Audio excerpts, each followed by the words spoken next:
Hey everyone, it's time for Puzzle Talk, the geocaching puzzle podcast brought to you by the Geocache Talk Network. If you'd like to become a patron, click on the Become a Patron heart on the front page of the Geocache Talk website, or head on over to patreon.com/geocache talk for more details.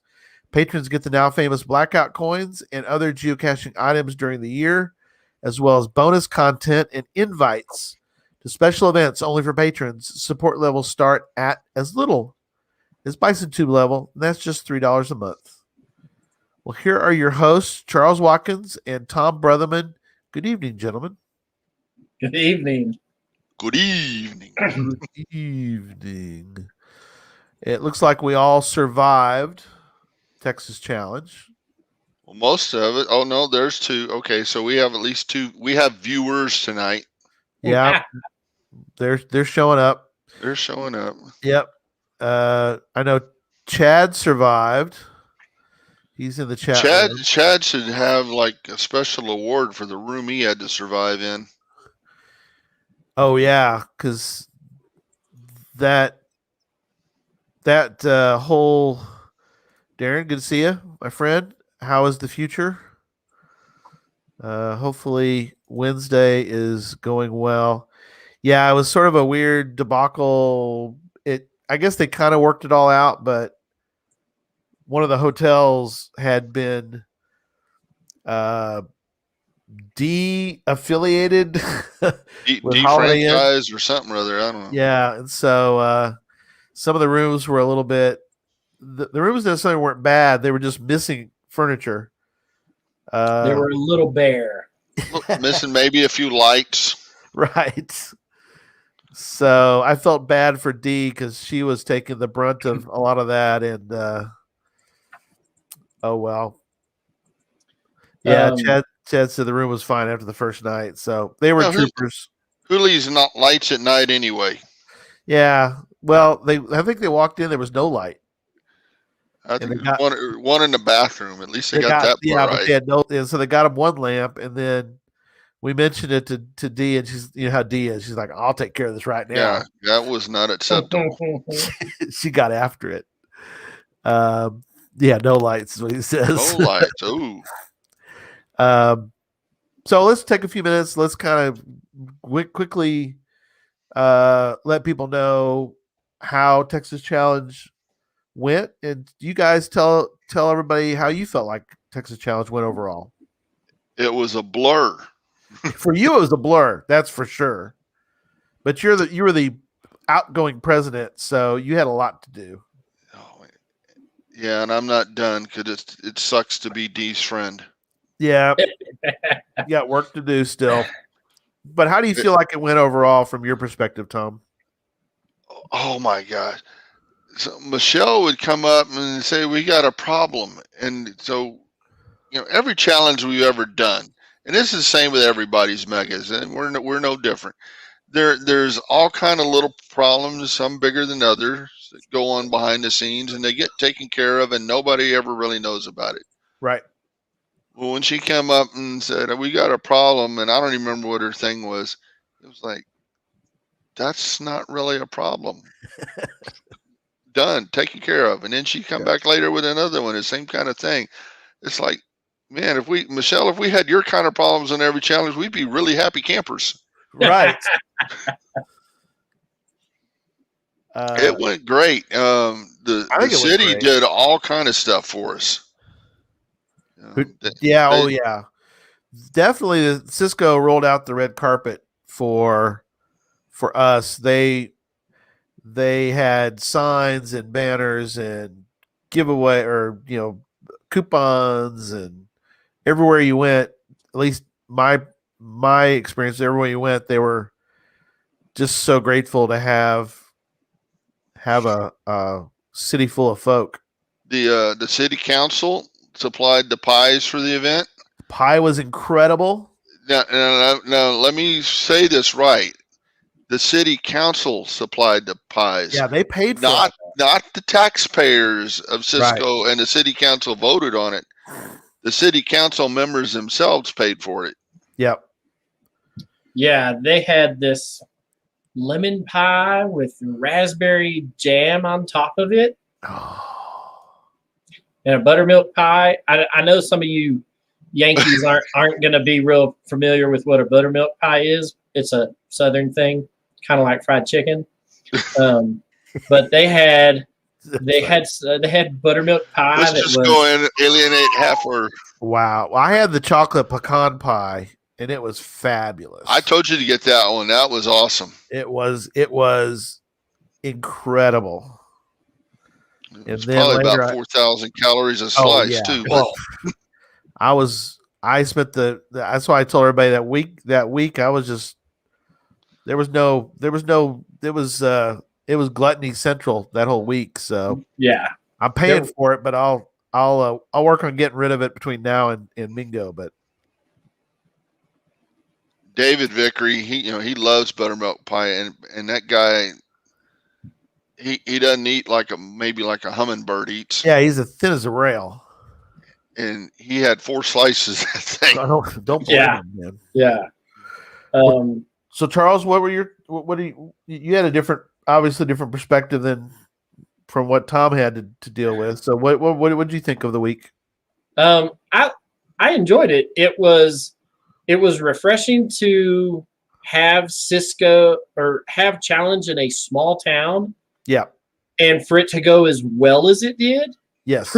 Proves to us that we don't have to seek out these major metropolitan areas or these major urban hubs to have challenge. You can have it in a town of, that grosses a population under 1,000. I'm assuming. I think Cisco's population was right at 3,000. Yeah, I mean, and it reminded me a lot of when there was still a ton of driving around for the team challenge, but the feel of it reminded me of when we had challenges in the Texas state parks. Right. And when we would do them in the state parks and whatnot. And it brought back that kind of homey, you got to know your neighbor a little better. For as fast paced as it was, it kind of felt a little slow rolled. You got to sit down and talk with the people beside you and around you, and get to know them if you didn't know them already. And so it was a good event. I really liked having it in Cisco. Yeah. I know people will argue one way or the other. I don't typically associate Cisco with West Texas. No, that's not really West for me. I agree. And I lived there. I grew up there my, whole childhood. So, but it was great. Team challenge went off without a hitch. Individual challenge was superbly done and ran without a hitch as well. I got my second place in my age category. Laura got second. Yep, Laura got second in her age category as well. So it was a really good run event. A couple of scratches still. Had a few, but you're pretty careful. You kind of know what you're doing. But there were some people there that left a good size amount donation to the blood bank. They just forgot to leave it at the blood bank. Right. They left it out on the individual course and whatnot. So that was good. The only sad news that we have to report about Challenge, which really wasn't Challenge's fault, but it happened while we were there. A lady who cashes by the name of Goofy Grams. She is a elderly, and I say elderly, she's 80 plus. Yep. Drives from Florida every year to attend this event. She was holding a ladder for somebody who was going up to get a cash, and they fell out of the tree and landed on her and broke her hip. Yeah. So she broke her hip in multiple places. They called 911, got her taken care of, and moved to Abilene. I ended up volunteering to drive her car to the hospital in Abilene, and then I left her with one of our Puzzle Talk coins and one of my Pathfinder 33 trackables. And then wrote her a really nice message and sent it to her through the geocaching messenger service. And so if some of our listeners want to reach out to her and just send her a heartfelt, hey, wish you get well soon. Her geocaching name was Goofy Grams, all one word.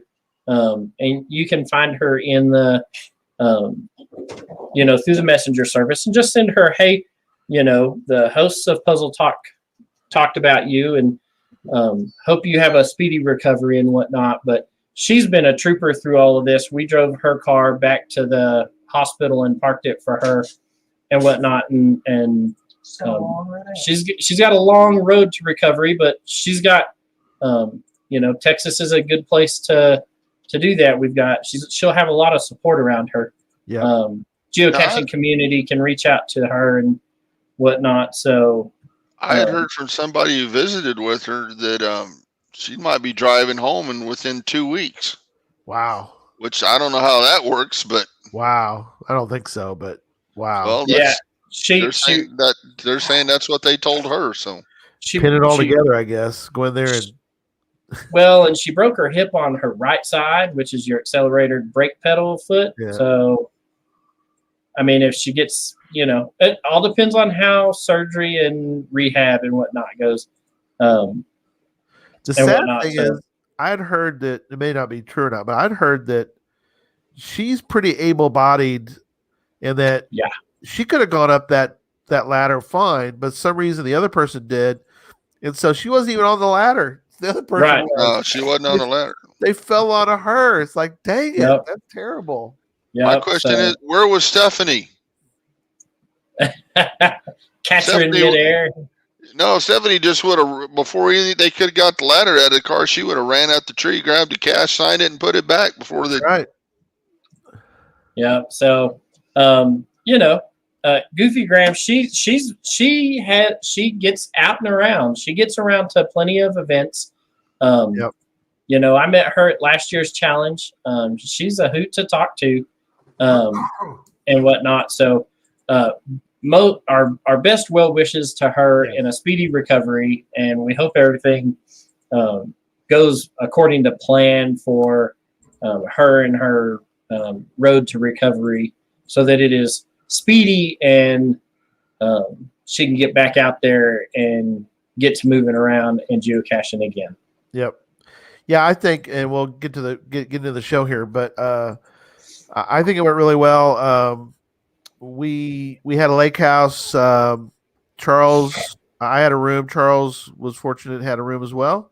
Laura came in for most of it, and then we had some bums who Derek and Ryan were upstairs, and Jesse was. And then we had this homeless guy on the couch. Jesse was on the couch for most of the time until he took off the night before to try to make it home, and they couldn't get home because of the snow. They got all the way they got close. They got to Colorado Springs. Yeah, but it was a great week. I thought I was wore smooth out. I mean, I came home and sat on the couch, and Derek actually visited his son and came through Greenville and found one of my caches. And I was like, I should probably go out there. It's like, I can't get up and go out there. I'm wiped out. So I texted back and forth with him a little bit. But my best day, and everybody caches different, but my best day before I think it was Thursday we did that. Yeah, Thursday. My best day was 31. My best month was like 94. 94 fines in a month. Thursday, I signed 135 logs. 135 in like 6 hours. 120 of those were letterbox hybrids with Charles and Jesse and a caravan of cars behind as we went down the road every 528 feet, which I was pretty good, but once in a while I would overshoot. We'd have to go back. So I got some flack, but that's okay. I don't mind ribbing. So you're saying your best day was Thursday, Charles' best day was Saturday, and my best day was a Sunday before. Oh, look at that. Legal Draft. To go Legal Draft Brewery and get some Woot beer. Yes, now that is great. Now that's in Fort Worth, right? That's where you got it. That's in Fort Worth. The root beer. But that's the root beer we had from Woodstock. Yeah, I had root beer at that brewery for the brewery event. That was pretty darn good too. That was very different. It was, but I liked it. But not as good as Legal Draft. My two root beer snobs, being Cheryl, my wife, and David Vickery, they didn't care for it, but I liked it. It was different. I thought it was good, but like I said, overall the whole thing went well. We had Chad and his family came down all the way from Washington. We had, from that side of things, we had Roomba Cats from California come over from there. We had people from really all over the country. New York State. Yeah, New York State. We had Stephanie, Vinny, and their Lambo puppy dog made the trip over. Lambo the dog. Lambo, and we talked to them for a little bit. They seem to have a great time. So if you ask Action Trinity about it, I think that they had a great time. So anyway, a good time had by all. Looking forward to Mingo. I don't think we had any issues of major, except for unfortunately the one accident. But no. I think the group did an incredible job, and everything was so well done. I'm always impressed by the crew that puts on. So where's it going to be next year? Next year it's in Conroe, Texas. Notice I asked that since I'm no longer the president. Northwest of Houston, but it's sort of northwest of Houston. I thought it was north. It's like one of the last suburbs, more or less, now. Before you. Now it is. They have grown together, but it's pretty much the last suburb of Houston on your way north out of that place. Yeah. So there's a geo tour there. Looking forward to that. All right. But the interesting thing was there was some really cool varying puzzles at Texas Challenge. So we're going to talk about a couple different aspects of them. So anyway, Charles, we'll let you kind of direct us where you want us to go this time. Wait, do we want to talk about the news real quick? Oh, into the news? Yeah, let's do that. I'm sorry. I got so busy with talking about that.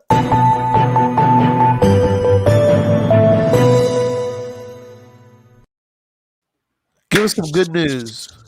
All right, in the news, GC8 Neat, NEAT, is live.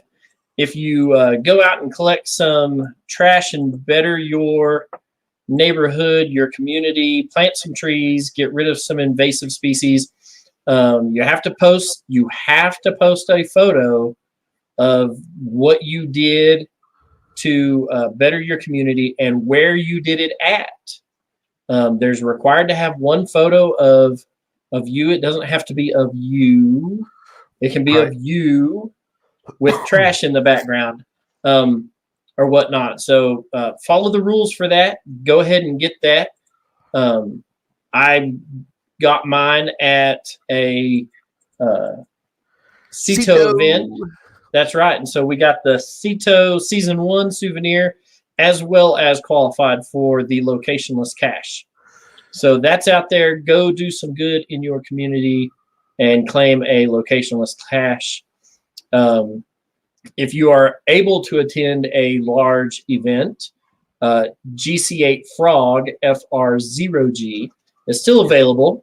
So you can still log that if you can find one. And then you can get 2 locationless caches potentially on the same day, depending on how you log it. Puzzle Talk merch is available in the Geocache Talk store. Go to geocachetalk.com and click on the store tab at the top, or you can go directly to the store, chromiaprint.com/collections/geocaching.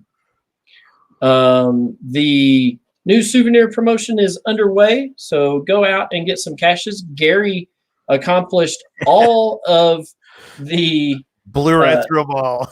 That's right. All of the requirements for the new wonders of the world and the out of space wonders of the world, and became an extreme adventurer, whatever the souvenir for that was. Yeah. He did that all in an afternoon with 135 caches in a day. Also, you didn't bother. You didn't even look them up, did you? I didn't even look at them. I just kept going and just keep logging. You'll get them. We got to dinner, and I think I looked at it and I go, oh, look, I got them all. But yeah, Letterbox Hybrid Cache Type went to second on my list after all that. Got three to go to complete it. Oh, well, you're close. And then the other thing, this went live yesterday on every cache worldwide. The great story, thumbs up, or the helpful log, those upvoting features have gone live on all caches worldwide due to the feedback that headquarters got from the few countries and I think a couple of random states that were selected to do their beta testing and trialing on. I can't wait to try and find a bunch of caches that have TFTC and click the helpful button and the great story on those logs, just because I think it's funny and you can. I know. This is one of those features that I personally probably am never going to use. You're supposed to be able to sort logs based on the great story and helpful upvotes that happen on a cache page. Somebody was saying the other day that the search feature wasn't working or the filter feature wasn't working properly. Yeah. But I just love to have like a really phenomenal cache that somebody just goes in and puts TFTC and gets a bunch of great stories and helpful logs. And that thing ends up being like the top favorited log on one of the caches. But so go check it out. If you haven't noticed yet, go into the geocaching. I believe you can do that from the official app and on the website only. I do not believe that you can do that in the third-party API partner apps just yet. I don't know if it's coming or not. There's been some back and forth in the forums about it already. You can go to the Groundspeak forums and read that for that. And that's what we got for the news. There you go. So a lot of different puzzles that we run across. So we're going to talk about a couple different, mostly, I guess most of it was done. What are the punch? Was that team challenge? Yes. Yes. So all of these puzzles were for the team challenge event at the Texas Challenge. Each team gets a copy of the puzzles, and then you can either solve them or not solve them. They're depending on whatnot. They may give you some good points. They may not. It all just kind of depends on how your team decides to attack Texas Challenge, and what your strategy is. But there were there were 6 puzzles this year in the packet that you got when you got your GPX file for all of our made-believe caches on our playing field. So I've got these all pulled up. These are all in our show notes. And so when the show notes publish, you'll be able to go in and copy and paste these puzzles out of it. I have them pulled up. I took each of the puzzles to work, scanned them in as a PDF, and have them pulled up in Adobe. And so I will share those as we get to them. So I'll pull the first one up. Before you share. Oh, go ahead, Tom. Tom wrote every last one of these puzzles. I just want y'all all to know that man right there errors and all wrote every last one of them. So these puzzles are not like what you would see. Well, they could be like what you would see on a website, but what's different is there's no website, so you can't hide stuff in a source code. They're printed in black and white, so there's nothing with color to play with. You can't hide anything in an image or a Word file. So it's kind of like the puzzles you would see in FTF magazine, Right. except for he has color, Right. and he now also has a blue ammo can. He does that's have right. a blue ammo can. He's got one of these back here, like I got. Yeah, but his is newer and shinier. His is much newer and shinier than this one, but and I need to send him a picture of it too. Yeah, FTF Magazine is now a Hall of Fame member. Good for him. I like Keith, and FTF Magazine is awesome. All right, so bring up the puzzles. Bring them up. Bringing up the puzzles. And let's see if Gary can figure out what you do on this. Oh boy, don't put me on the spot. I'm putting you on the spot. Which punch are we looking at first? This is punch number 4. So we left that part in there. The punch number 4 part is just to tell them what punch on their scorecard to punch. All the temporary caches we hide out in the field have got a punch with a number on it, and you punch the corresponding thing on your scorecard. So that's just this puzzle goes to punch number 4. So it's got letters and numbers. I1, T1. Oh, well, is that an O or a 0? It looks like a 0. Yeah, that's 0, one of the first. That's one of the first oopses. That should be an O. Then there's a space, and then N1, S1, O3, L1, T1. Then there's another space. So my guess is that the first I1, T1, and you said that should be an O, right? Yeah, it should be an O. Okay. Maybe the O and the 0 should be a little farther apart on the keyboard so the dumb typist doesn't mess it up. Huh. I was my own editor. IT. It's not ringing a bell. Is this I'm going to tell you right now. There's two ways to solve this. Do you kick out all the letters and try to, or kick out all the numbers and try to?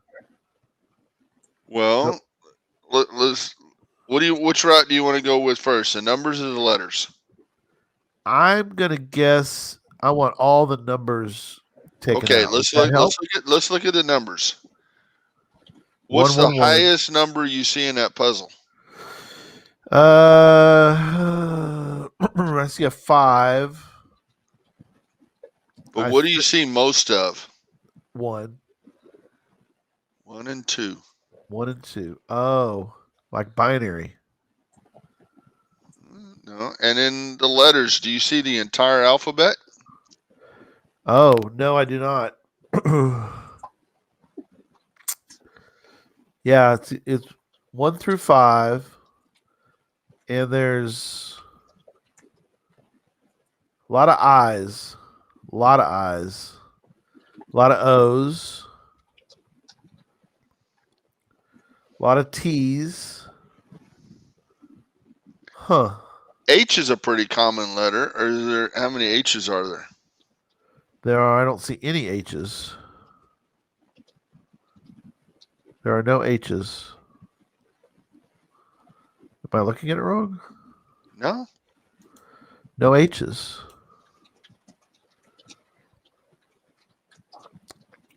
There's one that has AI and then a 1.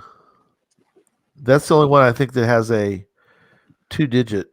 Not that it matters at this point. Where do you see that? Second line, W1 and this AI1. Right here. Oh, I screwed that up too. Should it be just A1? Wow. It would be an A1. There wouldn't be a 0.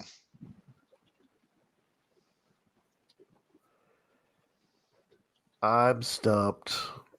I haven't slept enough in the last 2 nights. All right. Where am I going? Well, there's two ways to solve this. Laura says she knows. Well, that's not fair. Of course she knows.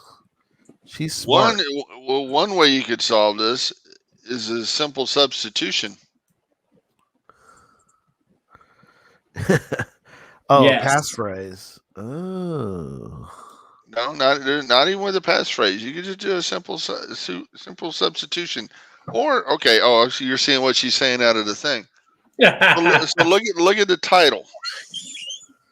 All right, hang on to this. Let me pull this down real quick. Welcome to the town of Cisco. And do some behind the scenes stuff real quick, and then I'll pull it back up. All right. Welcome to the town of Cisco. Interesting.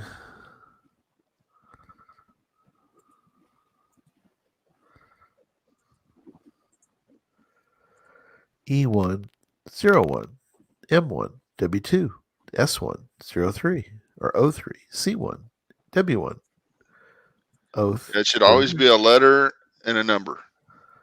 Although some of them have zeros, but I think they're the zeros should be O's. W2 F1 I1 T1 I1 T1. So you're saying that she tried to tell you something there. The passphrase. Where would you get a passphrase off this thing? Probably from the title. The title. Yeah. How many characters are in that title? She asked why the hardest one first, because they've seen this before. I did one little twist to this that they hadn't seen. I hadn't either. So how many characters are in that title up there? How many letters? 1, 2, 3, 4, 5, 6, 7. Is spaces count? No. Okay, 2, 4, 6, 8, 10, 12, 14, 16, 18, 20, 22, 24, 26. There's 26. Like 26 if you count the comma. And like the alphabet. And I had to count the comma to make this work. Okay. So right, A, B, C are all across the top. So for welcome, you'd have A, B, C. Oh, wow. Really? And then under the W, you put a 1. Under E, you put a 1. L, you put a 1. C, you put a 1. And M, you put a 1. But that next E, that's the second one. So you put a 2. And then that's the first, go to 2. That's the first T, the second O, the third T, first H, third E. What do we got to? Fourth T. So that's your substitution then. That's your substitution. So that I1, you'd go to the first I in Cisco, and that's the first I, and that would be a T above it. Right. And then T1, you go to the first T. First T. Welcome to. So it'd be. Which is an H. B, C, D, E, F, G, 8, right? It's an H. Oh, okay. Interesting. I like that. I like that a lot. So but if you didn't understand any of that, you could have still solved it as a substitution cipher. Mm-hmm. Right. And even with that, I try not to make it impossible. Yeah. So if you look on the 1, 2, 3, fourth line, the last word on the fourth line, and third to the last on the line after that, there's the exact same thing there. Uh-huh. And then that M102 C301, that's in there twice. I think. Is that the one that was twice? It's the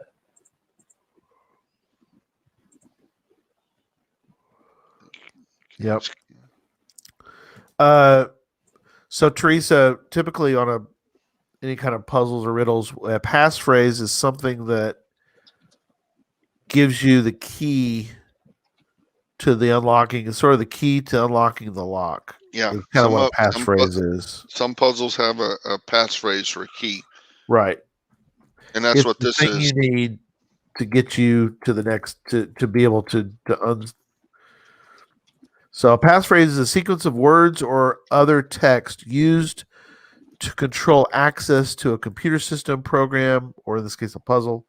A passphrase is similar to a password in usage is generally longer for added security. In this case, it was the whole title of the top. So the passphrase is "Welcome to the town of Cisco, Texas." Correct? Is that what you say? Yeah. Yeah. Owen's saying it's passphrase is another way to look at it as a cipher key. Yep. I got to meet Owen. Good to meet you, my friend. It was fun to see you. Too. Got to see him and talk briefly, and looking forward to maybe spend a little more time talking at Mingo. But I'm glad I got to see him. So excellent. I like that one. I'm liking that. Onward and upward now. I'm on a roll now. Okay, I'm not on a roll, but we can continue. You continue. Next punch, please. Next punch. Is punch 9? Is that the next one? Punch 9. Got it. Interesting. Now, the title with this one and the next one go together is clues for each other, sort of. Yeah, resistance is futile, and the next one is not futile. Not futile. And then the key on this one, well, I wouldn't say key. It's bad way to put it. But the interesting bits on this one is they give you the north 32, 22 dot, and then it's rabbit, cat, antelope. And the next one is west 09902 dot, horse, alpaca, hyena. So I'm kind of thinking that there's probably a list out there that uses those. So maybe animals in a zoo, but that has nothing to do with this. Right. What is your longest word in there? Antelope, maybe. Okay, how many letters are in antelope? 3, 6, 8. Okay. Oh, is that what you did? Okay. Just count the letters. Count the letters. Okay. Yeah, Pizza Ninja got it. He was on top of that one. I should have put I don't remember. Now that I don't want to say it, I can't think of what it is. But the thing where you count up the digits in your coordinates and do a sum of them, and that way I could put a checker on this thing. A checker of some sort. So if you're 3 digits, let's say it was 3, 6, and 9. Right. If you summed them up, you got 18 there. Right. That would at least tell you if you're in the ballpark. Right. Check some. There we go. Check some. Thank you, sir. Yeah. There you go. Yeah. Okay. Next. Punch 104. Nope, not that one. Not that one. He's jumping way ahead. He's going too fast. Now this 15, one. Punch 15. Resistance is not futile. Actually, you read it how I meant it, and I just realized the is not there. Man, I'm a horrible. I need an editor. Wow. No wonder nobody can figure puzzles out. That's why nobody can find Spartacus. I have nothing to do with the Spartacus dude, man. That's the first thing I do is go look for that guy. All right, go back to the futile. There you go. So why was resistance futile the first time, but it's no longer futile? Because now this is telling you that this is something to do with resistance. Oh, so blue. Oh, but you got violet. Blue, right. Red, violet. We talking about colors of wire colors or no? You're in the ballpark. You're getting green, white, yellow. Yeah. So resistors. Yeah, resistors are color coded. Right. And the colors correspond to a specific number.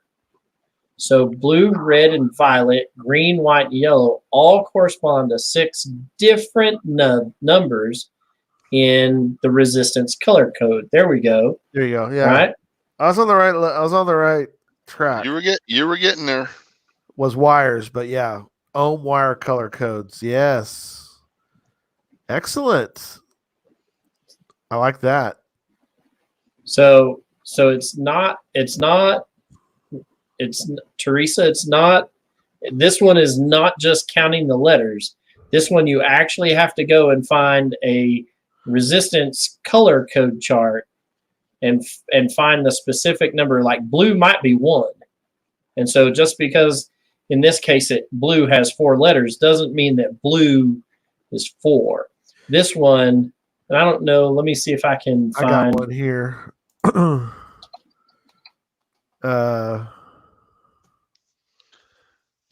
My original intent when I was going to do these is titles were going to be the same and they were both going to have colors. But then I thought, well, that makes it a little too hard. So, yep. So here we go. Let me stop sharing this screen for a second and share this other screen. Casher Nick's asking about use the internet for this challenge. You can not only use the internet, you can use Phone a Friend. And there was some teams that did that. There was some teams that had people back at home solving these for them. The longer you go, though, the longer it takes. Let me see if I can make this. There you go. Larger. There you go. Yep. Yep. Black is 0, brown is 1, red 2, orange 3, yellow 4, green 5, blue 6, violet 7, gray 8, white 9. There you go. Yep. That's that actually is really cool to do because, you know, as we know, anytime you can find something that has a standardized numbering, that's right, key.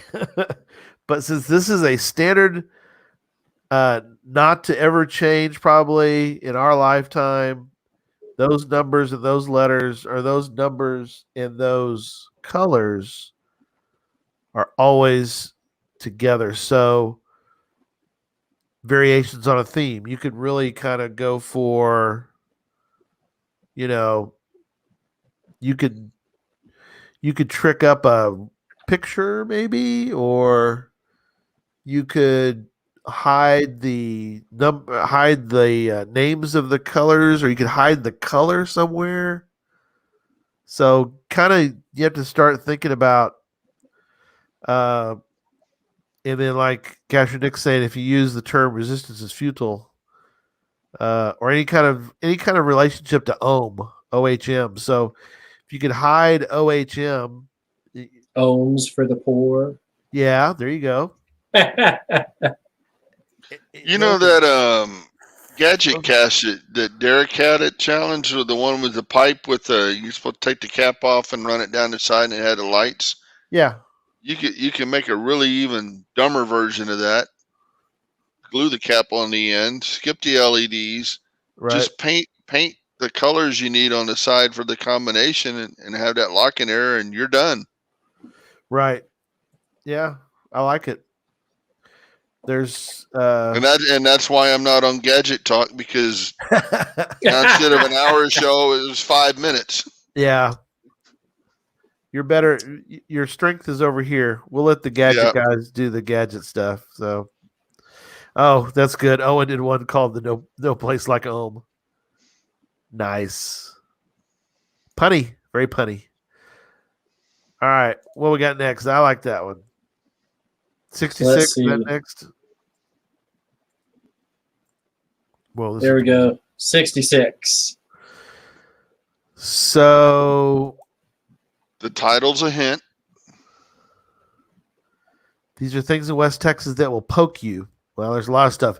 Hey, I walked part of the individual course. I just walked part of the individual course, and you got to be really careful. There was cactus everywhere. And I couldn't believe that I was watching Laura and Charles go, they'd come by. I actually saw Charles a couple times, but one of them, he solved a gadget cache and then off running. And it's like, that was crazy watching, but it will poke you. So, yeah. Somebody's got an idea. Pokemon numbers. Yep. Yay, Pokemon. So Tom, you're an expert Pokemon player, right? Well, I'm a player. I don't know about expert. Especially with that Eakins one. So apparently the numbers in Pokemon are standard, right? We can trust that the numbers are going to stay the same, you think? Yep. Okay. Because I'm always concerned because I've botched a puzzle before just because I trusted a certain site, and once it disappeared, I messed it all up and I didn't think about it. But I'm sure we've all made similar mistakes. But all right, Teresa's tough. She said she did individual competition in Crocs. I can't. Yeah. That's crazy. I didn't, because there was cactus everywhere. It was hard to run. And mesquite and yeah. Well, yeah. So there were a couple locust trees out there. Oh man, I remember those from Denton. Mm-hmm. Oh yeah. Mesquite's tough with thorns, but honey locust, the thorns have thorns. Thorns on top of thorns. Yeah. It's like a bodark tree. Bodark trees have lots of thorns too. So that was one thing that because we sat in and watched some of the puzzle teams and got asked by one of the teams to, hey, y'all come over here and help us with these puzzles. And we said, we'll come and sit down and give you a hand. Since I didn't have any part in making them, they were sitting there looking at this thinking, oh, well, these are types of cactus. Right. Oh, right. Poke you like cactus. Yeah. So they're thinking cactus. A couple of quick Google searches prove them wrong. Well, the names, even though I'm not a Pokemon player, they sure sound like some kind of cartoon creature. Ekans, Froakie, Nidoran, Krabby, Growlithe, Barboach. So, yep. All right. If you're a bit smarter than me, you can look at Eakins right away and tell that snake written backwards. Oh. That was just a bonus, huh? Yeah, I don't want to admit how long it took me to figure that out. All right, throw another curveball at everybody. 77. 77. Let me skip. This should be an easy one. I don't have a horse in this race. Do you have a horse in this race? No, but I had to go talk to a man about a horse while I was on the individual challenge course. Did you really? Wow. I hope you found a nice turn off point. Found one. Because there was a lot of people on that course. There were. What unit of measurement do you use to measure the height of a horse with hands? The height of a horse is done by hands. And then he gives the coordinates. Project 1,470 horse height measurements at 302 degrees. Okay. Right. So you then have to convert hands into a unit of measurement that you can project, because you can't project hands right on your Garmin device. You can't project hands in Cashly. So you got to convert hands into a unit of measurement that you can project in one of your devices, be that feet, yards, meters, kilometers, whatever. But you got to be able to convert hands. So now the question is, what does a hand equal? So a quick Google search. Right there in front of you, Gary. 4 inches, right? I'm sorry, I was looking at my page. Oh, thanks, Darren. Hand equals 4 inches in the USA. Well, we're in Texas. It's close enough.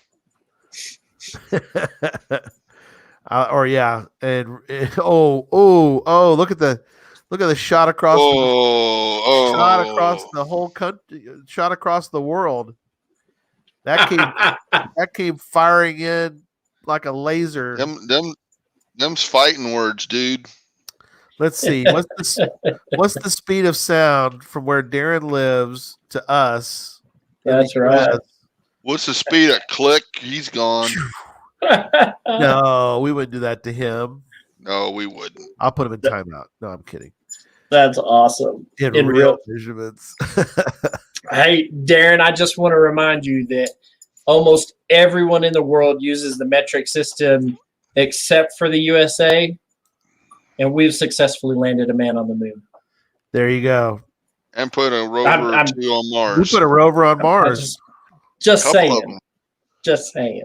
Using, every country that has used centimeters, meters, millimeters, all of their rovers have gone crashing into Mars. So I think the problem is the metric system.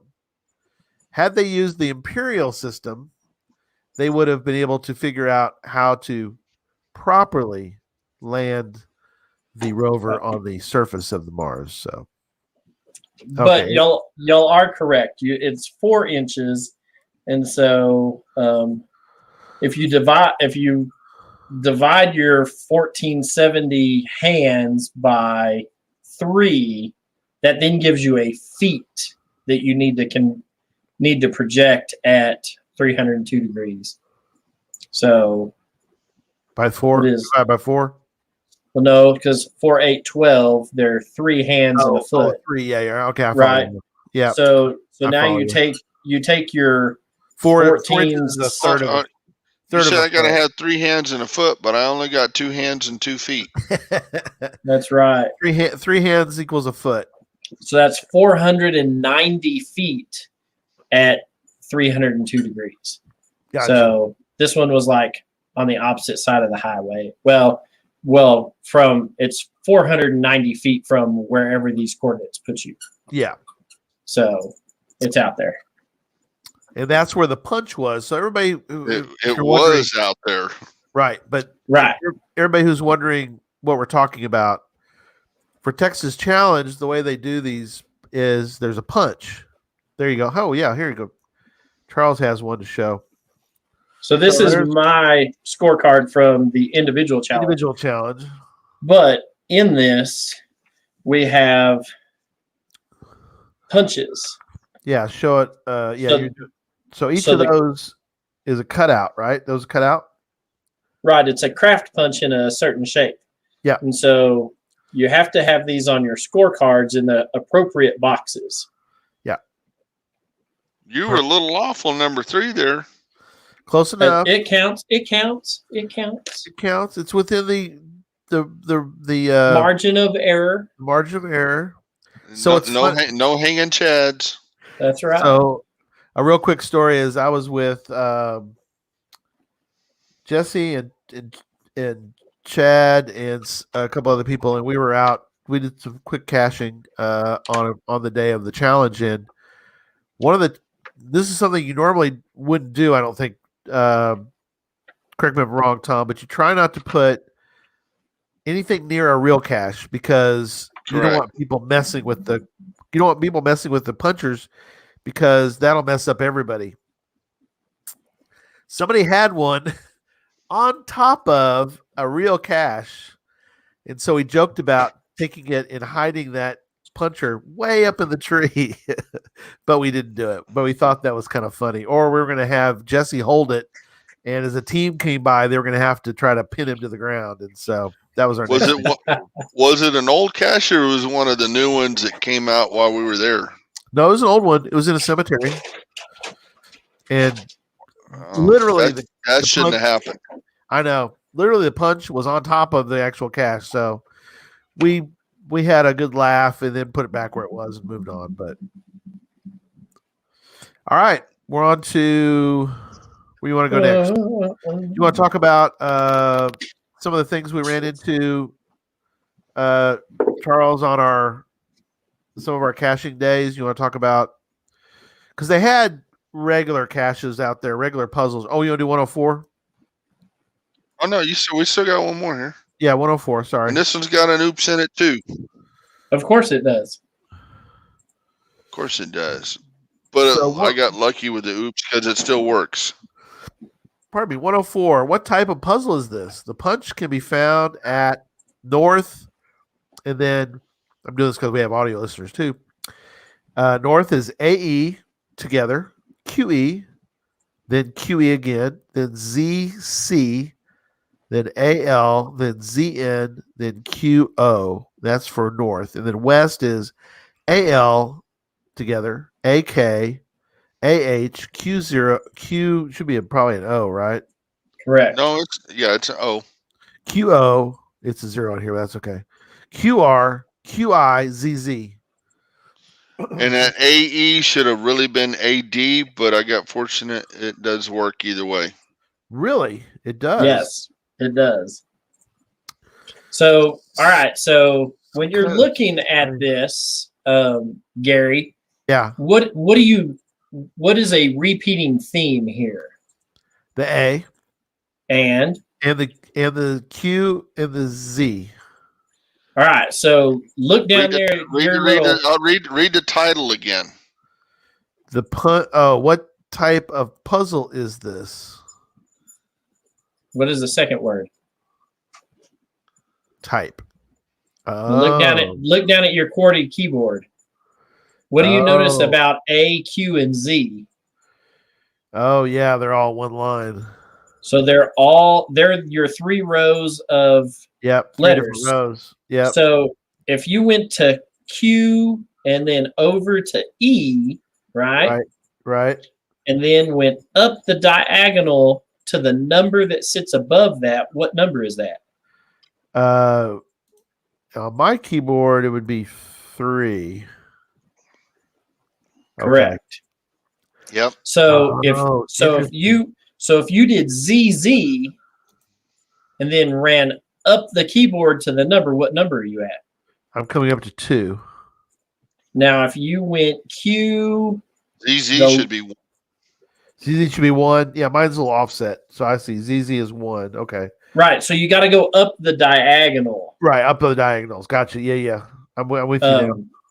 Right. So if you went Q to letter O and then went up the diagonal, what number are you sitting at? 9. Right. Right. And so that's how you solve this puzzle. Interesting. Which they had. Go ahead.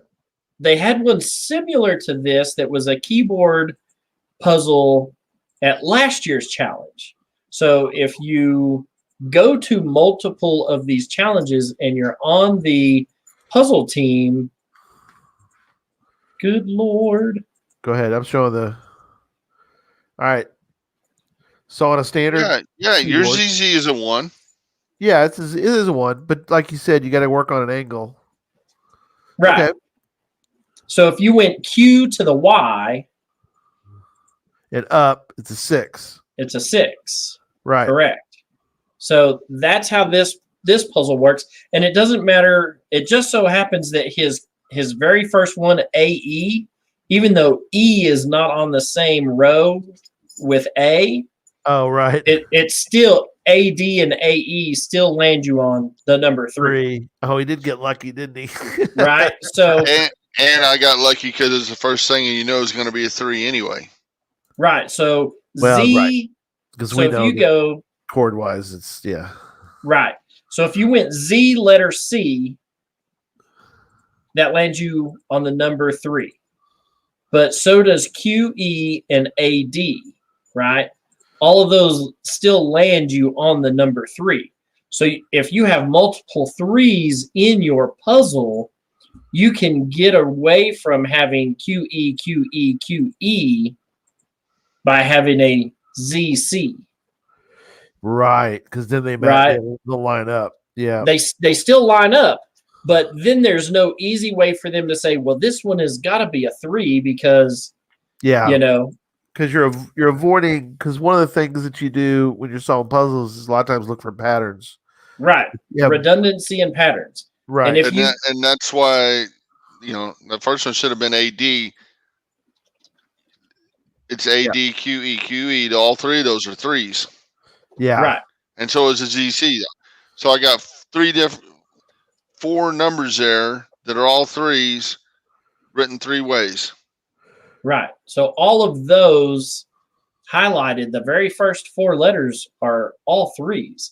So all of those equate to a 3 in the puzzle. So Martin's saying that he thinks the QE is wrong, but I think he meant the AE. The AE was wrong. The AE is wrong. Yeah. Right. The AE is the typo in the puzzle. Because there's no E. The E doesn't fall on the same row as A. Correct. Right. That's what he was referring to. Yeah, exactly. Yep. I like that. That's fun with and so on this one, that's why keyboards. I wrote all the numbers out on this one because it kind of helps give a clue to how to solve this thing. Yeah. Because it's going to be 3-3 and it's going to be 9-8. Right.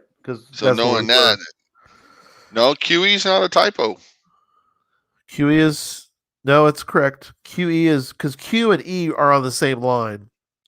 QE comes out to 3. No, yeah, QW would be a 2, Martin.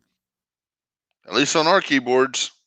Q and W lines up. You have to go on an angle, a little bit of an angle. So, yeah. So QW would be 2. QR would be 4. QT would be 5. QY is 6, etc. On my keyboard, they're a little bit on an angle. So like QP. Oh, is now 0. I see what he's saying. I'm going off this. I thought. Oh, the cash should have been 32, not 33. Okay, yeah. Okay, yeah. Well, the gum puzzle writer doesn't always get it right. Somehow they found it, I guess. This was last minute stuff, so we follow you now. We see what you're saying. That's it. That puzzle maker's FI red. That's it. We're getting a new one for next year. Yes, we are. Yeah. High Speed Mom says the cash was at 32. Yeah.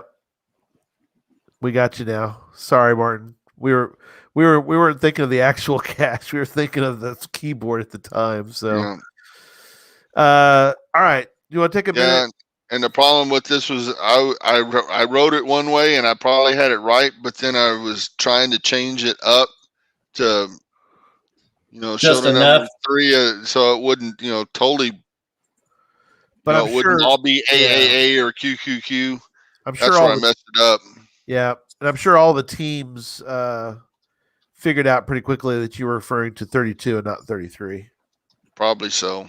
Because that would be a big difference in the locations. Yeah, Teresa's saying the coordinates for Cisco should be north 32.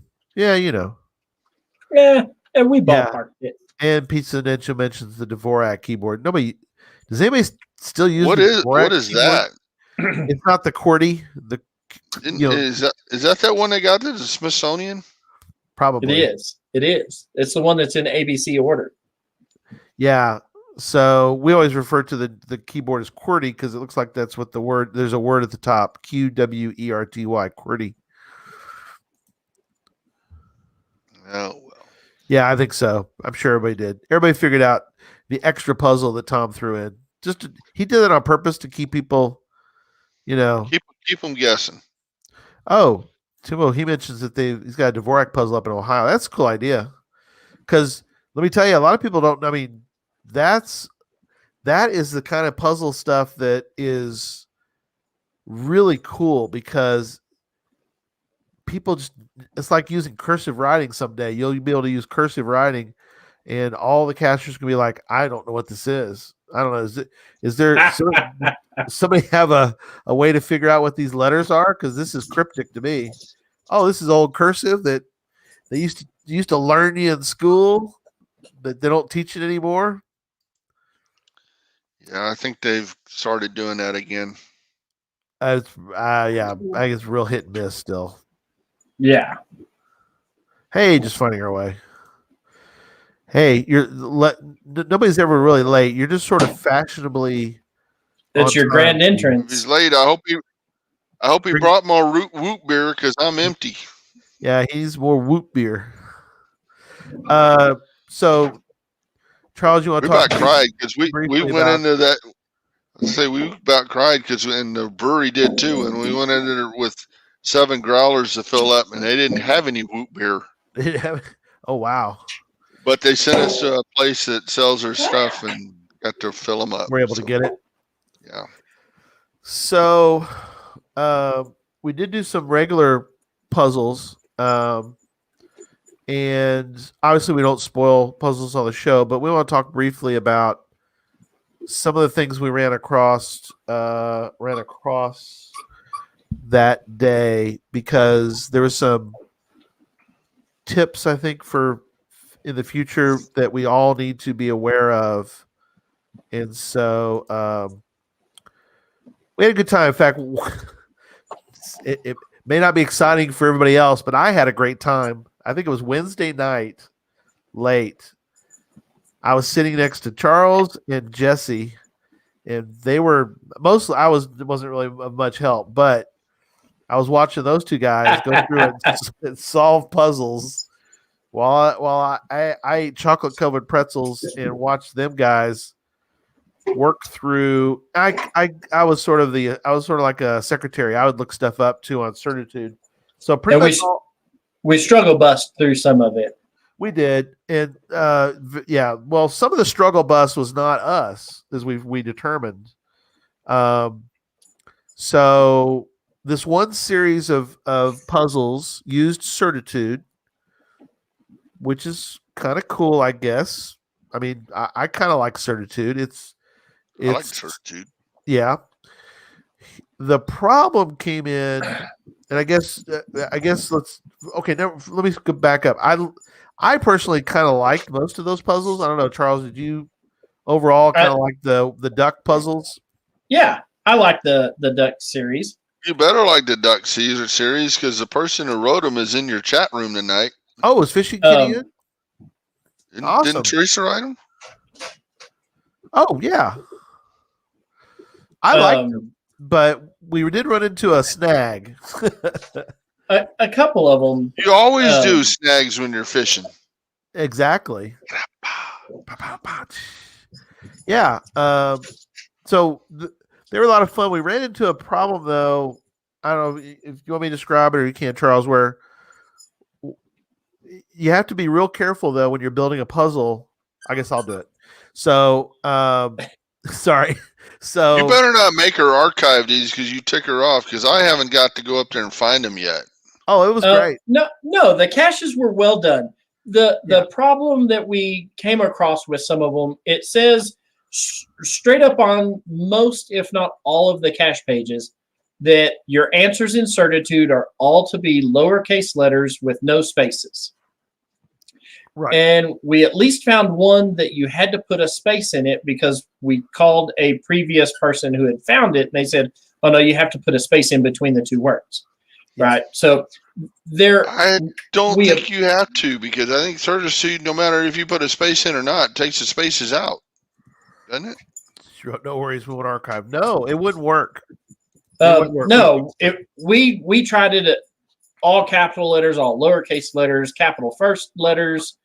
And then finally, when we reached out to a previous finder, they said, well, you can just put a space in there. Yeah. We put a space in it and got a woohoo and added it to the solved list. Off we went. I think it was the wind blowing, messing up the internet, because there was the same problem with the Adventure Labs there. Because there was somebody who called me about one of them, and I looked up the answer in the builder and told them what it was, and they typed it in. I don't know how many times it wouldn't work, and then got out of the zone, typed it in, and it worked. Right. And so those were some really neat, and I'm glad that we did that series. I went over and just did the 10 gadget caches. I didn't do the rest of it. I'll save that for another trip down there. But I'm glad that I did those, because one of those caches that was in there had this crazy slinky. And you open up this ammo can, and there's a box with a lock and a slinky. And the first thing I did was, what the hell am I going to do with this? And then Laura was like, so I handed it to her, and she looked at it and handed it back to me. And she said, I think I know, twist it. And so you took the slinky and twisted it to wind the spring up tighter. And all of a sudden, these goopy lines that were on the slinky all lined up and made. That's right. They all made the 3-digit number that you needed to open the combination lock. Cool. That's darn cool. And so then on the individual challenge, the 5-5 cache that was at the very top of this gnarly tree-infested bush climb that you had to do to get to the top, I got up there, and there's guys holding an acrylic box with a 3-digit combination on it, and he hands me a slinky. You're like, and I had that. Yep. And yes. I had that box open in about 15 seconds, and he just looked at me like, he was like, whoa, yeah. I guess he knows how to do this. The gal that came up from behind me, that was doing the individual challenge with me, she was like, I don't think I'm going to get it that fast. And so I stamped my deal, put it all back. And then when we got to the finish line and we're talking to them, we were like, hey, so, the 5-5, did y'all do that? And neither one of them had done it. And I was like, yeah, it's just like your slinky gadget that was over. And they were like, oh my God, they're like, we avoided it because we weren't sure what it was. But man, had they done it, it would have been easy points for them. Yeah. Easy points. Well, the trick is getting up the tree, but yes. But, so we had a couple of problems with the certitudes, and reached out to some previous finders who had gone through and already done it and said, hey, we're having problems with this certitude where this is what we're punching in and it's not working. And so, I don't know. Teresa, we'll have to get in there and look at it and figure out which one it is and send you guys a message about it. Yeah. But for the most part, all of those caches out there, worked well, but there were a couple of them that the certitude was just sticky for us for whatever reason. Yeah. And what's interesting too is a lot of people, I think, don't necessarily think completely outside of the box, whereas they thought completely outside of the box in that there's a puzzle on the page, which we worked out for the most part all the way. Well, we did all the gadget ones, but I know some of the other people did all of them. But like you said, like Charles said, we did mostly the gadget ones. And then you get out to the gadget cache and there's a gadget. So it's another layer that was kind of cool to add, because first you had to get the right coordinates just to even get to the right location. Once you get to the right location, there's a gadget cache there. And the only thing, and Teresa knows this, but you have to be careful when you use certain locks, because over time, certain locks on gadgets can get they can break down. So these were 3-digit numbers on locks, and some of the locks can sometimes get to where they become half numbers. So like instead of a 5, it was like 5.5. And so our team we would work on it for a little bit, and then we'd hand it to somebody else, and we'd kind of go, We're pretty sure that it's 441, for example, but it might have ended up being 3.5, 4.51 or something. So once we did that and the locks would open, then we were good to go. But great. They had some great ideas. There's some ideas, which of course we won't spoil them, but there's some ideas that I thought were really clever to make into puzzles, to make into some gadget caches. Back here. I think that whole series is awesome, and I haven't even done them. But I think that whole series is awesome. Yeah, the others are probably pretty good too. Did you read the description? Oh yeah, of all of them. Yeah, read the description on the one he's got on the thing. You only have to get past the first sentence to know why I love them. Oh, the ducks or the water. Yeah. Oh, your name's on one of them. Yeah. His name's on all of them. My name's on all of them. Oh, they are. I glossed over your name after a while. Must be. Yeah. So you're thinking because you're Texas that it's Texas Parks and Wildlife Department, which it is. It is. But before I worked for the electric company, I used to work for Texas Parks and Wildlife Department. And I was wearing my hat one day. It said TPWD on it, and my buddy said that stood for Tom Plays with Ducks. And I told Jonathan and Teresa about it, and next thing I know, here's this series. Yep. No, well done. We were able to drive. I didn't, like I said, I only did part of it, but we were able to drive carefully. All of it. Yeah. Just had to watch out for the old cacti. Yeah, and it showed up. It showed up as a little duck head, so it's a little geo art that's out there. Little geo art. So not only was it, mysteries that had puzzles on them. Not only did it have gadget caches in the series, but also became a geo art. So I mean, that's about as well done as you could ever get right there. Yeah, and you learn stuff about the critters. We did. We learned about ducks and some fish. And the location was good. We were out kind of away from folks, and we're able to have a blast together and do all the good things that we did. So we thank you. Thanks, Teresa. And okay, so I did want to mention one other item before we get to another probably a wrap-up point. But one of the other there were several series out there of they'll be in the show notes. So if you want to look up the different puzzles that are out there, one of the things that I thought was was interesting is the way the person who did them did some musical ones. That was kind of interesting.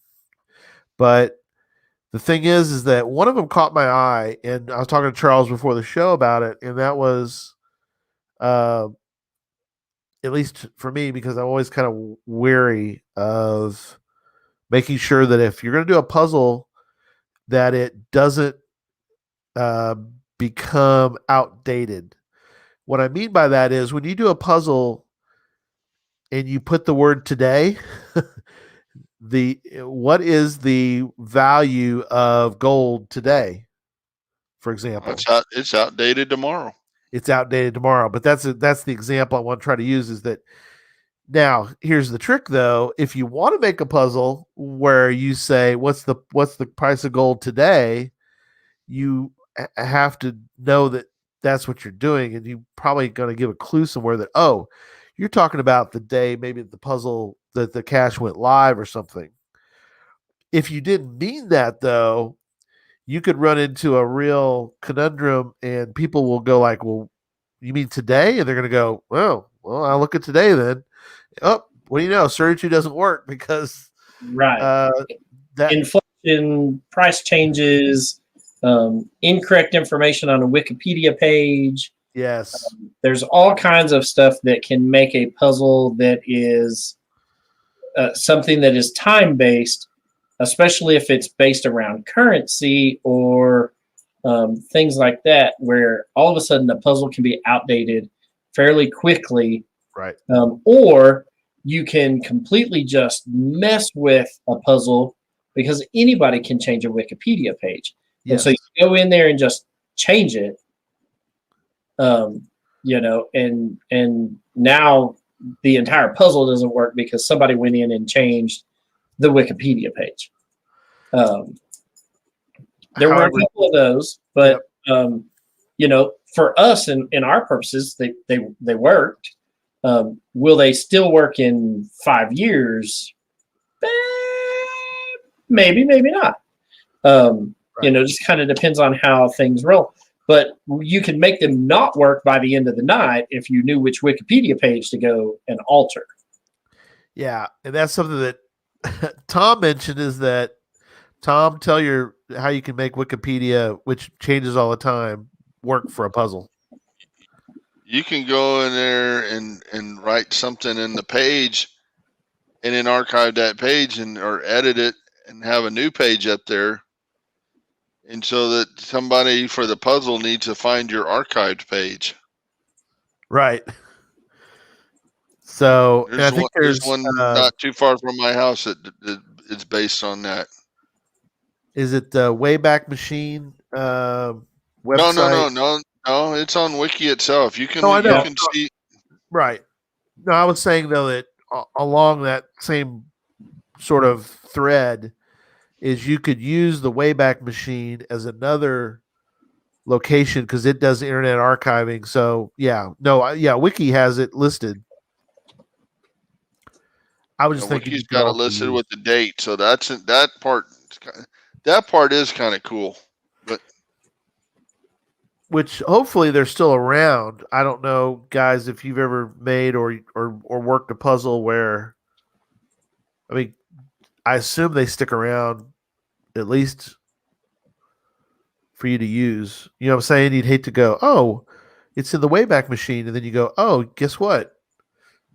They aren't, they completely delete them after 5 years or something. So you're like, oh, well, crud, I just made my puzzle that I made last year is no longer good because it was. Now it's not quite as way back as it used to be puzzle. Yeah, exactly. Well, yeah, now it's gone. So. Well, based on that kind of stuff, another type that comes in mind is with Google Earth Pro. Oh, right. You can use old satellite images, and there's one in Austin where you have to find a plane that flew over. The satellite captured a plane and tells you it's under the left or right wingtip, I forget, but right. But you have to go back to that certain date to find the plane. Yeah. Right. You go today to that coordinate and try to Google Earth it, it's not there anymore. Yeah. Dang. That'll up that challenge. The flight wasn't that regular. Right. That's real regular. Cool. All right. Anything else you guys want to talk about? Are we good? We done? We all done here. We're all done except for viewers. If you want, tell us what you want to see. So throw some ideas at us. Yeah. That's right. You can send us an email. Don't tie it to a rock and throw it. Put it in an email. That's right. It's Puzzle Talk Podcast, all one word, at gmail.com. So Puzzle Talk Podcast at gmail.com. Send us some ideas or things that you would like to see on a future show, and we'll see if we can't work up enough information to talk about it for an hour show or whatnot. Maybe we can combine it with some other stuff, but if there's something that you want to see, or you have some questions about some puzzle caches that you may be struggling with, or you want somebody to beta test a puzzle that you have created, you can send any and all of that to us at puzzletalkpodcast@gmail.com. Also want to give a real quick plug. We have created a Instagram page for Puzzle Talk. Oh, cool. So if we are, it is Puzzle Talk Podcast on Instagram. And so you can go in there and follow it. I am going to you'll see where I posted a picture of Gary modeling one of our new Puzzle Talk one of our new Puzzle Talk shirts, the black version.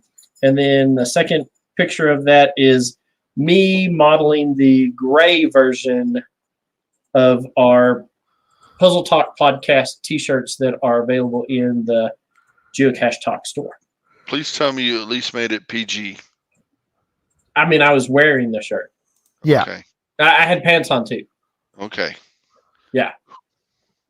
In fact, it's outdoing one of Fishing Kitty's. Yeah, that's what she said. The pictures is outdoing one of Fishing Kitty's There you go. puzzles. So their puzzle did make it onto the Instagram page with me wearing the Nice. Puzzle Talk shirt. So Yep. there you go. And Perfect. I'll try and put a puzzle or two a week, something simple like what we went through tonight on there. It's interactive. So if you don't understand it, comment away. I'll reply with some hints to get you where you need to go and whatnot. We do have one of our Puzzle Talk coins is hidden at the location. If you can decode the puzzle on the back of our shirts, there is one of those coins hidden at the coordinates at that location. So FYI, I may or may not have swung out of my way to drive past it on my way to or from my home to Texas Challenge, and it is still there. Still there. And in good condition. So waiting to be found. Not Is it really cold? It's high and dry. It's probably a little chilly, but you never know. Things will get warm here soon. It is high and dry though. So yep. You could always so it's not under 3 feet of snow in Denver. You could always solve it. Well, we don't know, but you could always solve it, and you could negotiate with somebody to go. If you don't live near it, you could probably do a little bit of searching on geocaching or one of the social media sites, and you could maybe work out a deal. That's right. Barter with a barrel of molasses, right? That's right. You could barter because the price of molasses has changed. Or some more root beer. Some more woot beer. All right, there you go. Yep. Go find that. Go solve it. We had one person attempt to solve, and they asked for confirmation, and they were wrong. So RONG wrong. So that's wrong as well. So yep. So all right. Well. All right. We'll see everybody. Make sure I get this right. Okay. More Puzzle Talk will be on April 13th and April 20th. Correct. Got it right. There you go. Well, thanks, guys. Y'all rock. As I always said, I always appreciate just being along for the ride, and it's fun. So hopefully everybody enjoyed it in the chat room as well. So, all right. And that ends tonight. We'll see y'all in April, or if not, we'll see you on another show somewhere.